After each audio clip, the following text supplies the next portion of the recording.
បាទសូមគោរពនឹងជម្រាបសួរពុកម៉ែបងប្អូនទស្សនិកជនជាទីគោរពបាទនៅក្នុងថ្ងៃនេះបាទខ្ញុំសូមជូនវិធីសាស្ត្រក្នុងការព្យាបាលជំងឺបាទគ្រោះក្នុងតម្រងនោមបាទគ្រោះធ្ពក់ជាប់នឹងតម្រងនោមរបស់យើងដែលជាហេតុដែលនាំឲ្យយើងមានបញ្ហាទៅលើតម្រងនោមដោយសារតែគ្រោះនេះតែម្ដងបាទការស្ទះនឹងការឡើងប៉ោងបង្ហូរទឹកនោមគ្រោះក្នុងបង្ហូរទឹកនោមជាដើមបាទគ្រោះក្នុងផ្លោកនោមបាទឬក៏គ្រោះក្នុងបង្អូរនោមហ្នឹងបាទអញ្ចឹងយើងខ្ញុំធ្វើការជូនវិធីសាស្ត្រនៃការព្យាបាលបាទទៅនឹងបញ្ហានេះបាទដូច្នេះសូមពុកម៉ែបងប្អូនតាមដានលម្អិតជាមួយខ្ញុំបាទដូចតទៅបាទនេះគឺជាវិធីសាស្ត្រនៃការព្យាបាលក្របគ្រោះបាទដែលធ្ពក់ជាប់ទៅនឹងបង្ហូរនោមបាទយើងខ្ញុំធ្វើការដកស្រង់ចេញពីបាទពីកសែតកោះសន្តិភាពបាទរាជធានីភ្នំពេញបាទលោកវិជ្ជបណ្ឌិតជក់រតនាឯកទេសវះកាត់ប្រព័ន្ធទឹកនោមបាទប្រព័ន្ធទឹកមុនមន្ទីរកាឡាម៉ែតបាទមន្ទីរពេទ្យកាឡាម៉ែតបានមានប្រសាសន៍ថាក្របគ្រោះដែលធ្ពក់ជាប់ទៅនឹងបង្ហូរនោមបាទគឺជាការរមៀលធ្លាក់បាទចុះនៃក្របគ្រោះបាទដែលកកើតនៅក្នុងតម្រងនោមឬក៏ផ្លោកនោមបាទហើយនៅពេលនេះអ្នកជំងឺបត់ជើងតូចក្របគ្រោះនោះក៏ធ្លាក់មកធ្ពក់ជាប់ទៅនឹងបង្ហូរនោមបាទដែលជាផលវិបាកមិនអាចឲ្យទឹកនោមបាញ់ចេញមកក្រៅបានបាទជាហេតុដែលធ្វើឲ្យមានការស្ទះនោមបាទស្រួចស្រាវបាទនឹងភាសាបច្ចេកទេសហៅថា បាទ irritation បាទហើយជំងឺនេះអាចកើតទៅលើបុរសបាទពិសេសមនុស្សប្រុសពេញវ័យបាទនៅក្នុងករណីតិចតួចក៏មានកើតលើស្ត្រីផងដែរបាទទី1យើងមើលរោគសញ្ញាបាទរោគសញ្ញាដែលស្ដែងចេញឲ្យយើងចាប់អារម្មណ៍មានដូចជាបាទទី1សភាពអ្នកជំងឺលេះឡាស់បាទទី2ពិបាកទ្រាំទី3គឺខ្សោយកម្លាំងមួយទៀតគឺចុកពោះលើថ្ងាសបាទមានថាយើងចុកទៅលើថ្ងាសនោមតែម្ដងបាទពិបាកនោមបាទនោមក្រហល់ក្រហាយបាទទំហំទឹកនោមតូចបាទនោមតិចមិនចង់ចេញ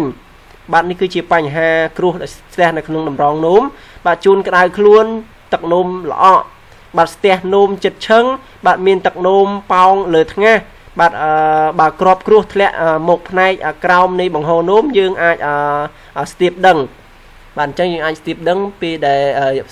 ក្របគ្រោះវាធ្លាក់មកលើតម្រងនោម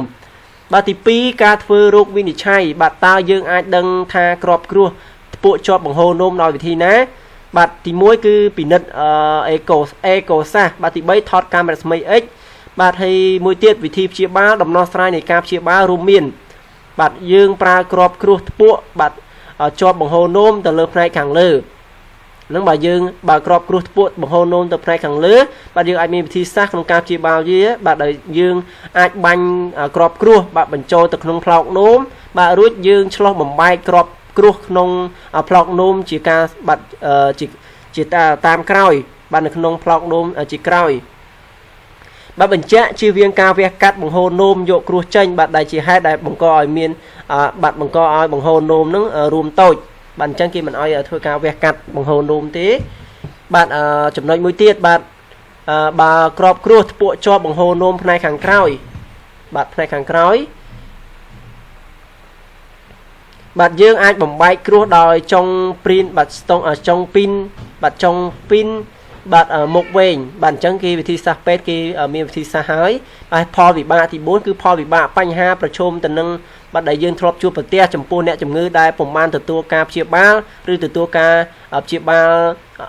ឲ្យបានត្រឹមត្រូវមានដូចជាការបង្ករោគធ្ងន់ធ្ងរតាមផ្លោកនោមបាក់បង្ហូរនោមរលាកផ្លោកនោមបាទបង្ហូរនោមរ៉ាំរ៉ៃបាទបង្ហូរនោមរួមតូចបាទបង្ហូរនោមស្ទះចិត្តឈឹង